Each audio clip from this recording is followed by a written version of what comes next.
The following was recorded in front of a live studio audience at the Studio 21 Podcast Cafe.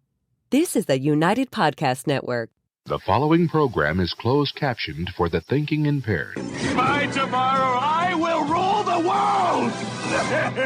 You think he's gone? He's not gone. That's the whole point. He's never gone. Is this some radical new therapy? You see? Well, I must have not been paying attention when you were just talking to me. Do you think that you could repeat the question? And I listen more attentively. There must have been something in all of that nothing that wasn't quite so easy to see. And I must have missed something when you were just talking to me. Trying to get this posted. Must have not been paying attention. It's all right. We can listen to Mel. You were busy slamming the door. I guess the things that pass for affection ain't the same as they were before. There must have been something in all of that nothing that dropped me like a stone to the floor. And I must have missed something when you were just All right, I guess we'll just start the show. Okay. I can't even. I actually tried to sing that and nothing came out. Oh, Tom. Yeah. That's not good. All right. Hi, how you guys? I got no monitor. Hi, how you guys doing? My name's Tom Duggan here at the Paying Attention podcast, kind of. Somebody help me. Hiya, Top Two Guys Smoke Shop at the Studio 21 Podcast Cafe. Wow, my voice is just gone. I did a lot of yelling last night. Oh, no. There was a lot of yelling going on in my office last night. I just don't get it. Anyways. Hi, how you guys doing over on the air? Hi, everyone. Yeah. Hey, thanks for coming. Good night. We've been on the whole time. Got a jam-packed show. I got a bunch of topics I want to get to. I'm only going to get to one or two of them. But first, I want to thank our sponsors here on the Paying Attention podcast. Maybe my voice will actually come as we're going. Who are they? They are Pleasant Valley Landscaping, our buddy Dave Consoli. David. AFC Urgent Care. We love Lisa Williams, and she's coming to the mayor's Christmas party, which is going to be great. She texted me and said, who's in charge of reserving the tables? And since nobody in the mayor's office has gotten back to me in the last 24 hours, I've taken on that task for myself. So I'm going to be in charge of the reserved tables, and we reserved the table for TMF, thanks to Mike Tashi. Mike Tashi donated $1,000 to the mayor's Christmas party, $500 of which goes to our scholarship kid at the Bash this year. And with that $1,000, he gets a free table. And he said to me, Tom, I'm going to be in New York that week, so why don't you give that table to the TMF kids that volunteer and help the homeless so that they can have a nice night? And really nice. These are the kinds of people that I love to work with because they're always trying to find a way to leverage what they're doing or what they give to help somebody else and then help someone like a third party at the same time, and I love that. Who else? Clear Path for Veterans New England, Tomo, and Shaken Seafood. By the way, if you go to Tomo's, try the kamikaze roll. Oh my God. Okay. I ordered two, and I can barely finish the second one. But we'll sit there for 2 hours, and I'll make room for more, and then I'll order a third one if I can, because they're just that good. And they're not that expensive either. Borelli's Deli, where I'm going to get my hot sausages and my butternut squash ravioli after the show. EIS, Investigation and Gun Training. Big thank you to Joe Solomon. You know, Joe Solomon, former police chief in Methuen, gives us a lot of stuff for the homeless. And he always says, please don't thank me. And I couldn't figure out why he always said that. Because he's always been kind of a public person. And he's always like, please don't thank me. And then some really nasty person, when I thanked him anyway on Facebook and listed the $800 of stuff that he donated, that he didn't just pull out of his closet. He went out and purchased stuff. They were all still in the bag. So I thanked him on Facebook, and then some really disgusting person came on and said, he's a scumbag. He ripped off the taxpayers when he was a chief, and he's using taxpayers' money, blah, blah, blah. And it was you know what? Now I get it. Now I know why he doesn't want to be thanked publicly, because there's always these hateful people out there that don't really give a shit about the homeless. They don't give a shit about people who are less fortunate than them. They're just these sideline warriors that like to throw jabs at people on out in public on social media. And so my response was like, this is about the homeless. And if you're going to shit on that, then that kind of says a lot about you. And I'm not going to mention the person's name, but if it happens again, I will mention the person's name. Mm-hmm. So thank you to Joe Solomon, EIS investigation. Look, this is a guy that he left as the police chief of Methuen and could have moved out of state and just was never heard from again. And instead, he's still living in Methuen, he's still local, and he's doing a lot of things behind the scenes to help the community the same way he did when he was chief. Now, like him or don't like him, you can't shit on that. You can't shit on it when somebody goes out and does something good. Because you know what happens? Here's what happens. You shit on that guy because you don't like him when he's doing something good. And then other people who are thinking about doing something good see that and go, yeah, you know what, I was going to give, but not if it's going to be like this. And then you stop people from helping other people. And that's the real tragedy in what I saw this morning on Facebook. So that's just a little side note. Also want to thank Ronnie Marsan and Son Construction, who did, and I missed it on Veterans Day, but once again, he went out and he did a free breakfast for the homeless on Veterans Day, for the veterans on Veterans Day at Country Kitchen. I believe it was a Country Kitchen this year. And any veteran that showed up on Veterans Day, and any person who showed up and said, I'm a veteran, he picked up the tab for them. And I was there last year when he did that, and the place was packed. He must have spent a lot of money. But he does it, and he never calls like the Tribune and says, hey, look at me, look what I'm doing, like so many other people. He never calls me and says, hey, look at what I'm doing, can you write a story? He just does it. And just like Joe and a lot of other people, whether you like them as a person or not, whether you like their public persona or not, you always have to thank people who are doing good things in the community because it inspires other people in the community to do good. That Joe Solomon post that I was talking about a few seconds ago, we already have 3 people on that thread who said, hey, I've got some blankets, could you use some? That's why I do that's why I posted on Facebook. It's to thank the person who did it, yes, but it shows other people that, hey, look, someone gave, and it inspires them to go, hey, maybe I'll give too. And that helps everybody. So please stop shitting on people who do good things. That's fucking hilarious. That was meant to go on the other screen. All right, thank you. Surprising him with photos of himself mid-show. Did that go on? Did everybody see that or just me? Just you. That was just very for you. good. A picture of me naked. I also want to thank Matt McClellan Real Estate, Century 21. I am going to have him here in the next couple of weeks to talk about the housing market's doing some funny things. And he keeps telling us, don't worry, and we want to have him come in and see if maybe he wants to revise that a little bit. And also Lazy River Products in Drake. So those are our sponsors for today. Oh boy. So I got a couple things I want to talk about. I'm not even sure where I want to go first. I think where we're going to go first is the Republicans. I woke up this morning. Now, the Republicans have taken the House. They've taken 1/3 of the Democrats' power away from them.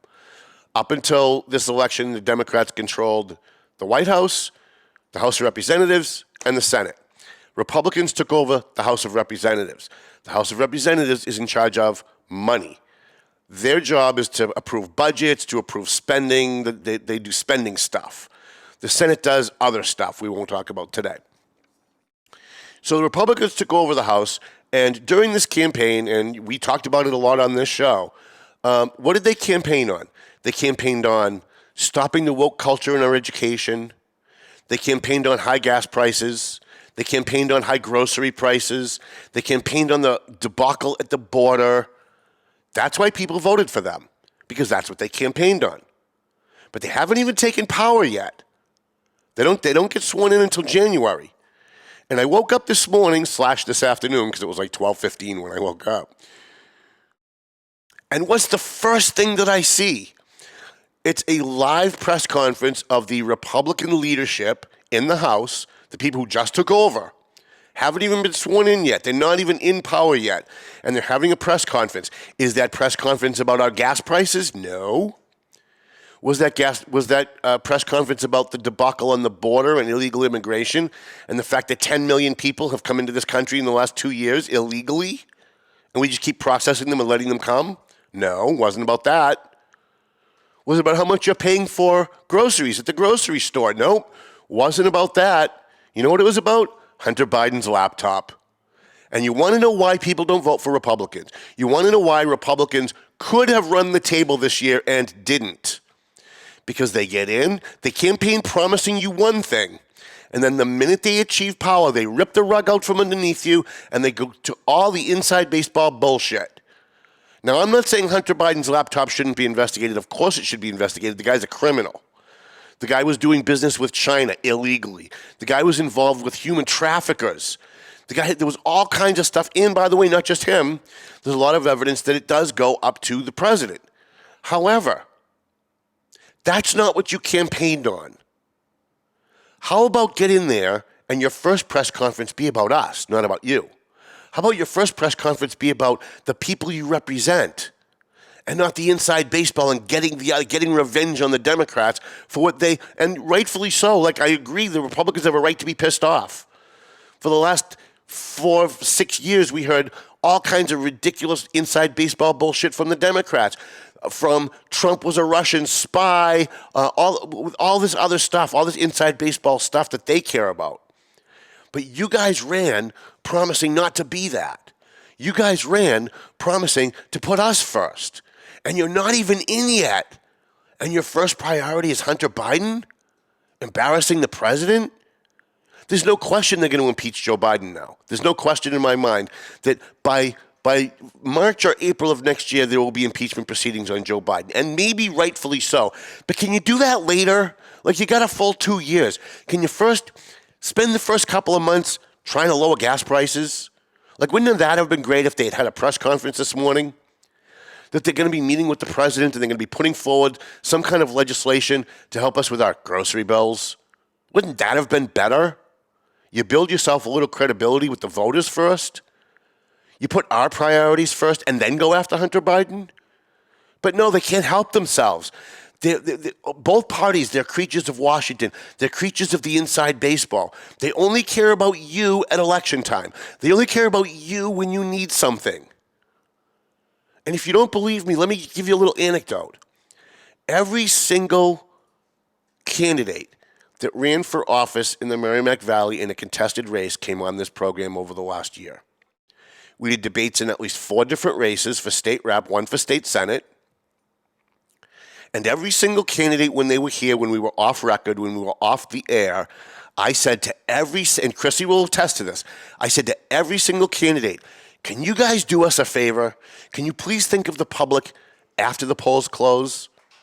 Because these guys are all over social media when they want to vote.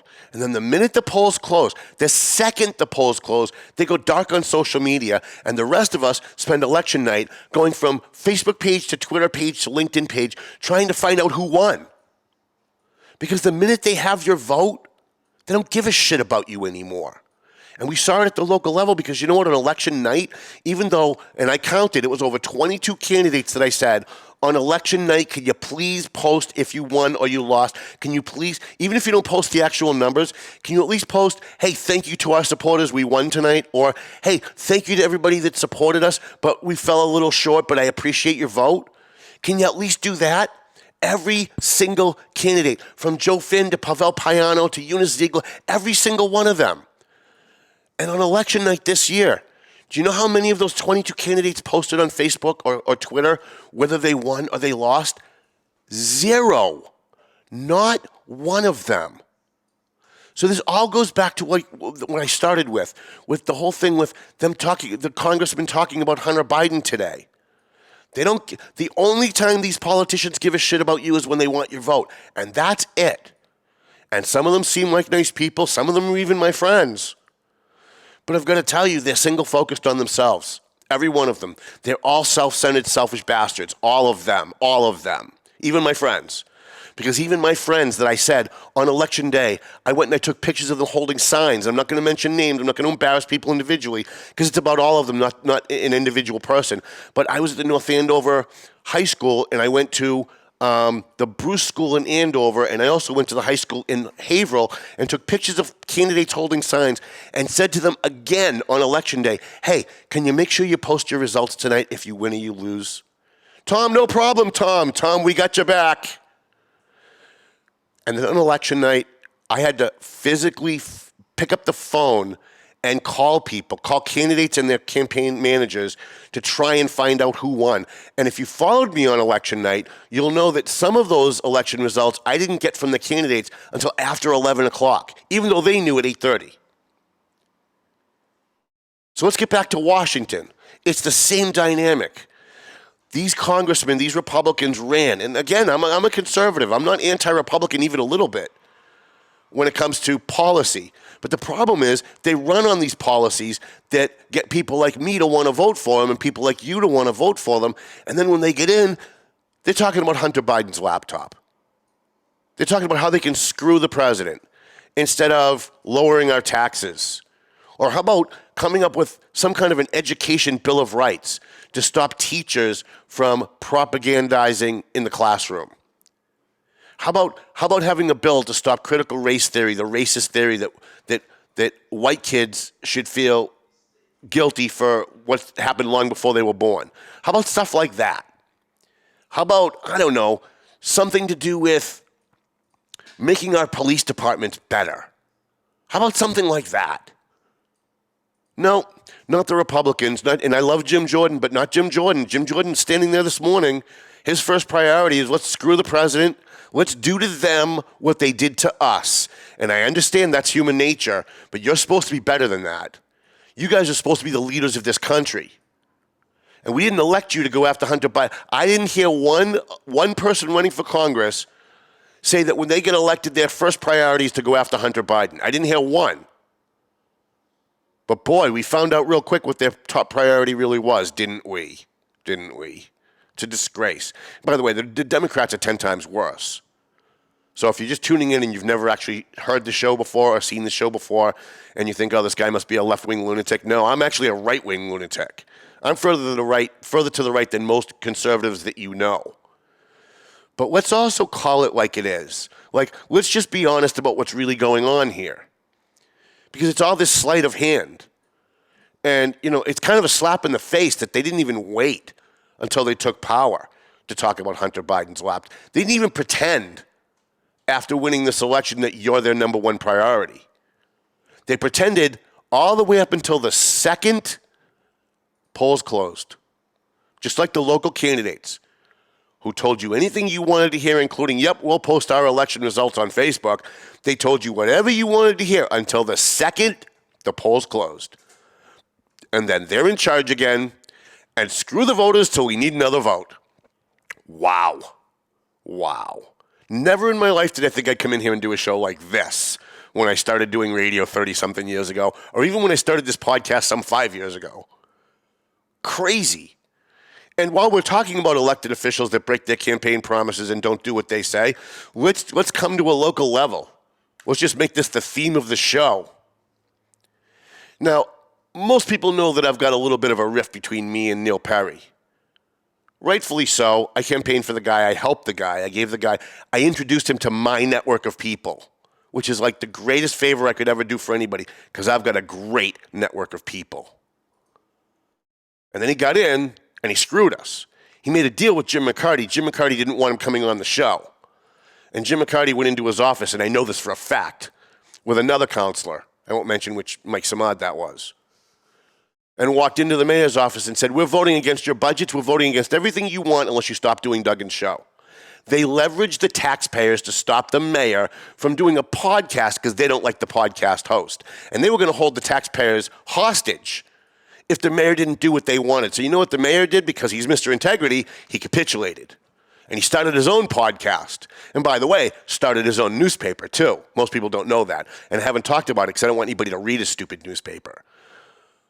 But I bet most people didn't know that 2 years ago he started his own newspaper. Yeah, that's what he did.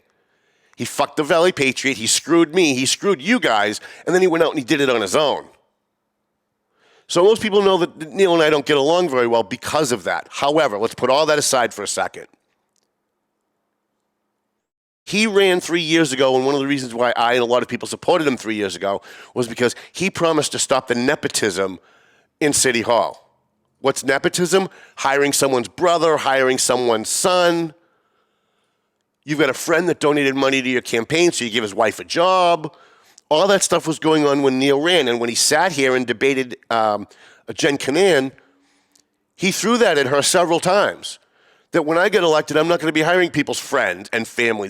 In fact, I think his line was, the friends and family plan is over in Methuen. I think that was his line. Well, here we are 3 years into the Perry administration. And guess what he did? He hired Jim McCarty's brother to be the epidemiologist for the city of Methuen. Now, when I heard about this, I thought, all right, before I jump on Facebook and jump all over the guy, because people know I don't like Neil Perry as a person. By the way, I think he's a decent mayor. That's another whole topic. I can separate the two. But people know that I'm still personally hurt by him betraying me, and by him betraying Jane Odine-Talley too. I think I'm even more hurt about that than anything. So people are constantly feeding me stuff that maybe might not be true, but they want me to just pop off on Facebook and throw a jab at the guy. So whenever someone gives me this kind of information, I'm always more diligent before I go on Facebook and I post anything, because I know people can set me up to try and make me look like an idiot. So I made some phone calls, and some of the people that I spoke to were HR departments in other communities to see what are the qualifications for an epidemiologist in the city of Lawrence. What in Haverhill? What do you guys require when you hire an epidemiologist for the city, for the health department? What kind of qualifications are you looking for? And here's what I got from all of them. They either wanted a master's degree or a medical degree to hire an epidemiologist to work for the city's health department. Not Methuen. Neil Perry dumbed down the job qualifications to be, I think it was a master's preferred. In other words, if we get someone that we like that doesn't have a master's, we'll take them. And that's what they did. Neil Perry, at every single meeting, in fact, forget the meetings. On any given day, you can go on the city website and see a press release from Neil Perry as to who he hired this week. He hired a new police officer. The guy's name is Jim Smith. We really want to welcome him to the city. That's a regular routine thing that he does. But when he hired Jim McCarty's brother to be the city's epidemiologist, he didn't do that. Weird, huh? How he crows and crows and crows about his integrity when he's hiring somebody that he thinks makes him look good. But let's remember that Jim McCarty ran for state representative and Neil Perry endorsed him for state representative after 3 years of Jim McCarty calling him a crook at the council table. So let's look at the evolution of this. Neil gets elected, and Jim McCarty and some of the city councilors don't like me because, by the way, you want to know why they don't like me? Because I supported Neil Perry. The reason why Jim McCarty and Steve Saber and the rest of these clowns don't like me is because I helped Neil Perry. And then when he won, they went to him and tried to separate us because they knew if Neil Perry kept doing this show, Neil Perry would continue to just get reelected every time he ran. Because the guy does have a good story to tell. He is a decent mayor. He is doing some good things. And they wanted to hurt him. So they came after me. And they tried to separate us.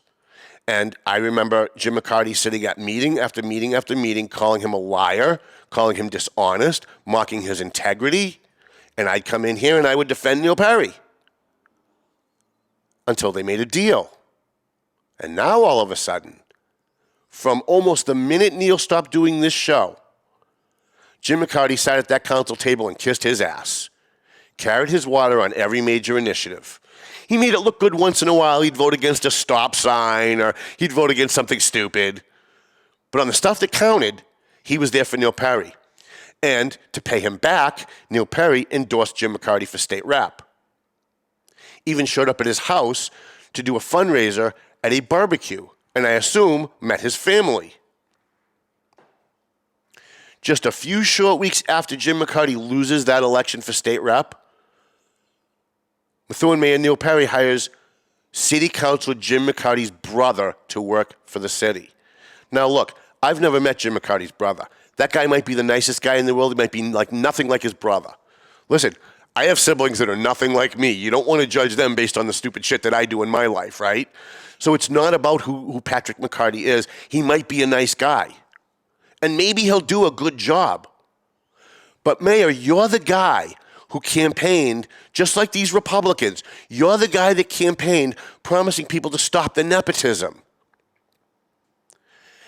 And I don't want to hear because the excuse that he gave to his department heads was, well, I didn't know it was Jim McCarty's brother when I hired him. Really?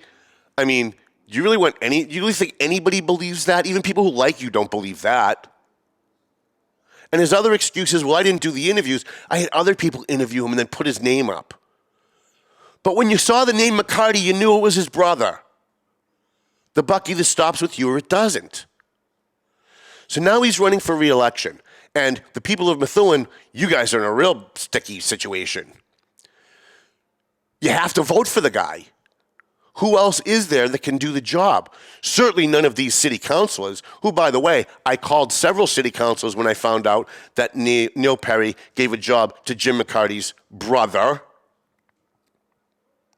And not one of them knew about it. However, 2 days later, there was a Methuen City Council meeting where they get to question the mayor. They have called it the mayor's minutes. The mayor gets to talk about how wonderful he is, and they get to ask him questions about stuff. Not one of them said, hey, Mayor, can you explain to us why you hired one of our colleagues' brother? Like, doesn't that just reek of nepotism? In fact, that's the definition of nepotism. Not one of them asked the question. Not one. You know why? Well, because what if it was their brother? They don't want anybody talking about that. So now Neil has just become everything that he campaigned against on that. And by the way, you know how you can tell that Neil Perry has become the new Jim Jajuga? Do you know how you can tell? Look at the people on his campaign re-election team. There's only one guy left from his original campaign. Jana DiNatale's gone. I'm gone. Mark, what's-his-name, is gone. All the people that were in that first campaign, they're all gone. They want nothing to do with him. In fact, I don't even think Phil DiColigiero is helping him this time around. And Phil helps everybody. That's how you know the guy's become a politician. He's just become the next Jim Jajuga. Is he as corrupt as Jim? No, well, Jim Jajuga had 35 years to get as corrupt as he is. But, boy, you're on your way, Mayor. And believe me when I tell you, I would rather come in here and say good things about Neil. I would rather come in here and say good things about the mayor of Methuen because of the very fact that people know I don't like him. Because of the fact that people know I'm still hurt about what he did to us, to me, to you, and to Jana, and to all the other people who helped him, that he just stuck a knife in their back the minute it became politically advantageous. I would love to come in here and do positive things because that makes me look good. It shows that I'm the objective guy here. But I can't do it on this one because this is just horrible. And even if we gave Neil the benefit of every doubt on this story, and he didn't really know, but once he realized that this was Jim McCarty's brother, he should have gone in a different direction because it looks so horrible. You know, there's a reason why the conflict of interest laws specifically state that you can't have a conflict of interest or, and here's the exact wording, the appearance of a conflict of interest. Because oftentimes it's that appearance of conflict that kills you even when it's not a conflict. Let me ask you guys this. Let's just be objective for a minute. If Neil Perry, a year ago, when we were still talking, had hired Tom Duggan's brother to be the city's epidemiologist, and he didn't have a medical degree, and he didn't have a master's degree, you think those councilors at that city council meeting would have sat there and said nothing for 4 hours? Really? Do you really think Steve Saber wouldn't be screaming and yelling and pounding his fist about nepotism and favoritism and giving people jobs that aren't qualified because they supported you in the last election? Do you really think Jessica would have sat there and said nothing? And Jessica's my friend, by the way, but she still wouldn't have sat there and said nothing. Where was Joel Ferretra? Where are all these guys who pretend when the camera's on that they're there to hold the mayor accountable? They're not there to hold the mayor accountable. They're there to get favors from the mayor. That's what they're there for. And I'm sorry, I like some of them. Some of them I really think are my friend. But I got to call it the way that it is. Friend or foe. You guys ran promising to keep the mayor accountable. And now you're there and you're not holding the mayor accountable. What if it was Joe Solomon's brother? Let's go back 2 years. What if 2 years ago when Neil Perry got elected, he hired Joe Solomon's brother for a good city job? And please, by the way, don't tell me, well, he's on what was I told last night? He's on a grant, and that job only lasts 6 months. Yeah, you know and I know that he's on a grant, and it's only for 6 months. But you know and I know that at the end of that 6 months, they're going to find a way to move him into another position. Because that's how city politics works. Once your nose is in the door, nobody ever loses their job. Nobody ever gets fired. Unless you piss off somebody political. If you piss off Steve Saber, you could lose your job. If you piss off Jim McCarty, you could lose your job. But otherwise, you could do pretty much anything that you want in Methuen, and you're not going to lose your job. And here's the sad thing about all of this, because it's kind of like a poop sandwich. I got to go on the one hand and then on the other hand, because there's two dynamics going on here. He is a decent mayor. He is doing some good things. I'm not saying he's a great mayor. Don't get me wrong here. But when you compare him to the city councilors that have all talked about running for mayor, Dave Beauregard, Steve Saber, Jim McCarty, all these guys who are just waiting for Neil to step aside so they can be mayor, what have they done? What have they done? When you look at all of these people, have any of them held the mayor accountable when it counted? Sure, when everyone hated Joe Solomon, they piled on the bandwagon. Everybody jumped on the bandwagon and everybody rode downhill because it was easy. The mayor was kicking the crap out of the chief. He was very unpopular. So everybody jumped on the bandwagon and said, look, we're holding people accountable. Look how great we are. We're the best. But when it was hard, when it was difficult, when it was the brother of one of your colleagues, you guys had nothing to say. And there's not one of those 9 councilors now that I'm convinced can actually do the job. I mean, do it honestly.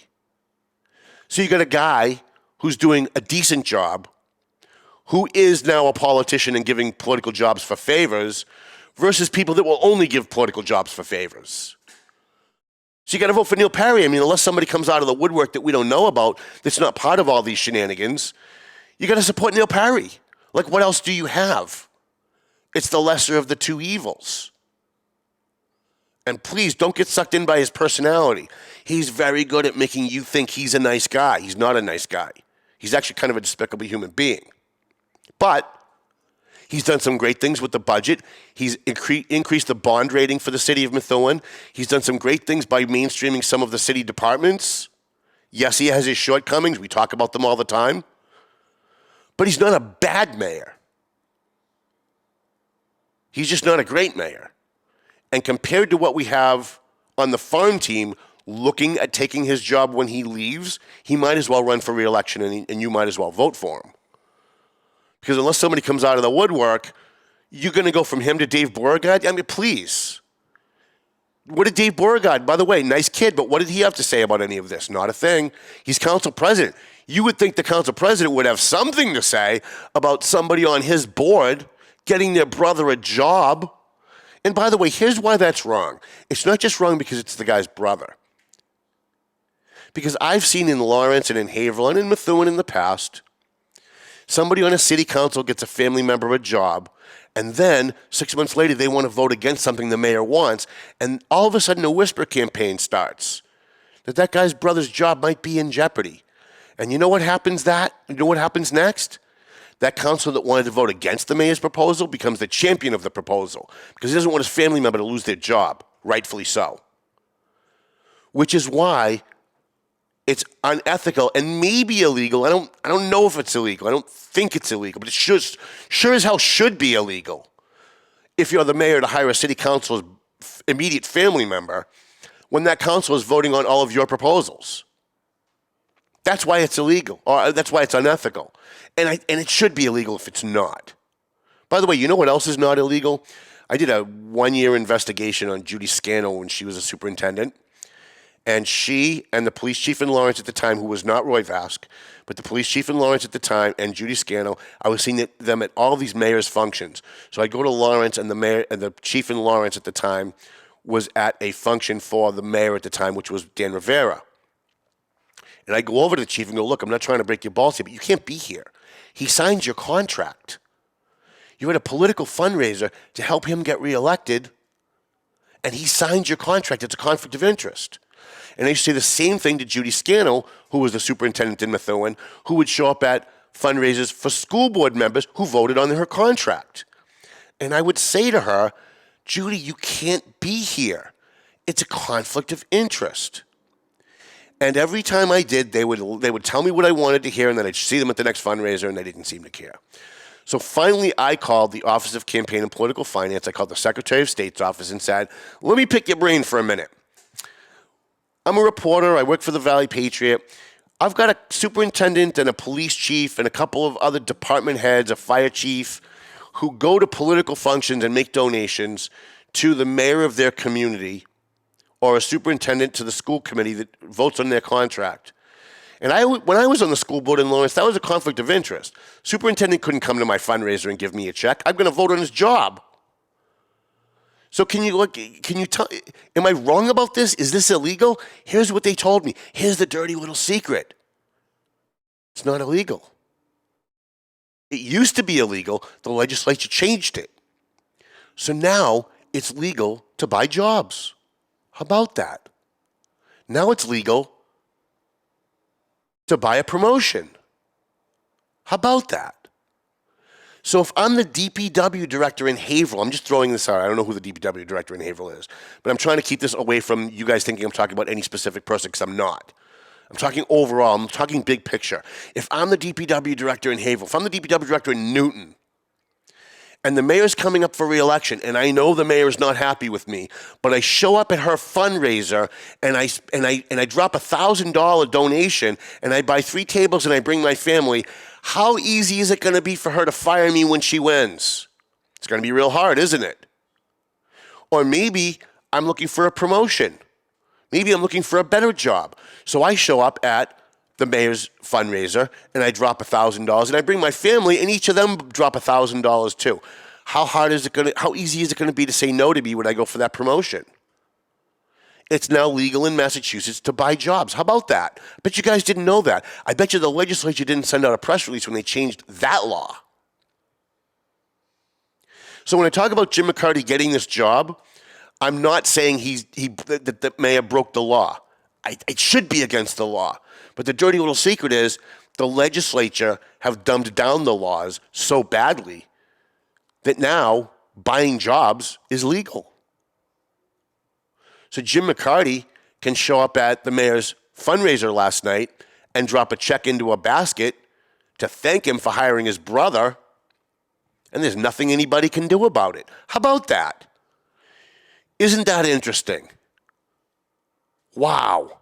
If only we knew a state representative or a state senator that could do something about that. Oh, no, we don't. We know lots of state senators and state representatives. Some of them are my friends.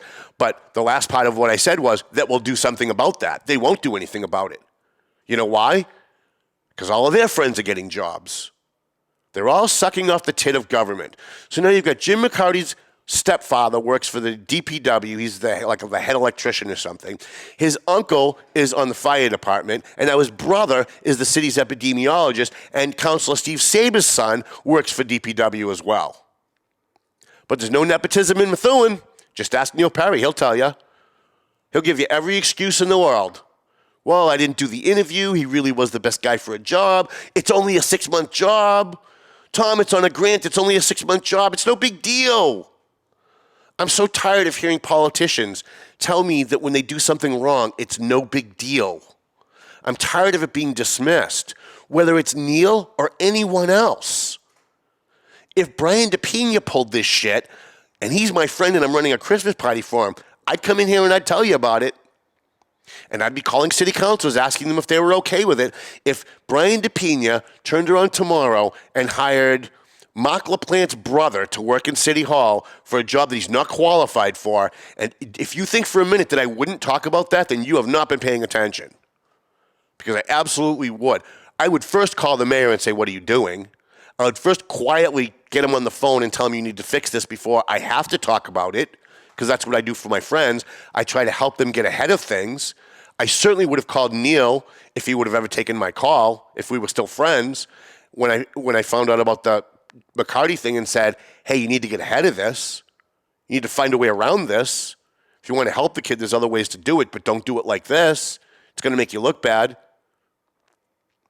But once they do it, I have to talk about it. That's my job. That's my job. My job is to hold these people accountable because the people who run for office promising you they're going to hold people accountable never do. They only do it when there's a bandwagon going on. When someone's really unpopular, like the police chief in Methuen.